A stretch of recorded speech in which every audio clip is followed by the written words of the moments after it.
정부 지원금 받을 수 있는 거 다 챙겼어. 생각보다 많은 사람들이 받을 수 있는데도 몰라서 못 받아. 이런 거 하나하나 챙기면 꽤 큰 돈이 될 수 있어. 오늘은 놓치면 손해인 정부 지원금 제도를 알려줄게. 먼저 청년부터 중장년층까지 받을 수 있는 지원금이 많아. 청년층을 위한 대표적인 지원금이 청년 내일 채용 공제야. 이 제도는 청년이 중소기업에서 일정 기간 근무하면 정부와 기업이 돈을 지원해서 목돈을 만들어주는 제도야. 예를 들어 2년 동안 근무하면 1,200만 원 이상을 모을 수 있어. 근데 이 제도는 신청해야 받을 수 있어. 회사가 대신 해주지 않기 때문에 본인이 직접 알아보고 신청해야 해. 그리고 청년도 약계자도 있어. 이건 매달 70만 원까지 저축하면 정부에서 지원금을 추가로 넣어주는 제도야. 5년 동안 유지하면 최대 5천만 원까지 모을 수 있어. 은행에서 가입할 수 있는데 아무 계좌나 개설하는 게 아니라 정부에서 지원하는 도약 계좌인지 꼭 확인해야 해. 중장년층도 놓치면 안 되는 지원금이 많아. 대표적인 게 근로장려금이야. 소득이 일정 기준 이하인 근로자나 자영업자에게 정부가 현금을 지급하는 제도야. 이건 신청하지 않으면 못 받기 때문에 반드시 기한 내에 신청해야 해. 또 국민연금 보험료 지원 제도도 있어. 소득이 일정 수준 이하인 사람들에게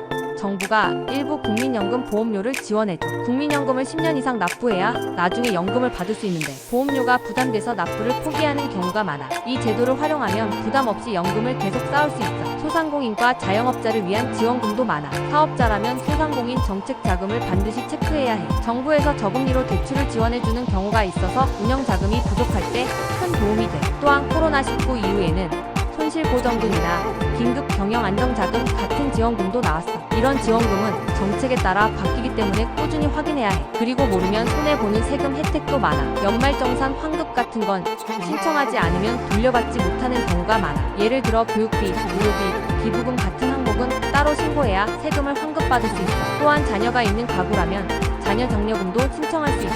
소득이 일정 기준 이하라면 1년에 최대 80만 원까지 지원받을 수 있어. 정부 지원금은 받을 수 있는데도 모르면 못 받는 거야. 이런 정보는 직접 찾아보거나 정부 사이트를 이용해서 확인해야 해. 복지로 정부24, 국세청 홈택스 같은 사이트에서 신청할 수 있어. 결국 정부 지원금은 받을 수 있는 건 꼭 챙기는 게 중요해. 조금만 신경 쓰면 생활비 부담을 줄이고 자산을 더 빠르게 모을 수 있어.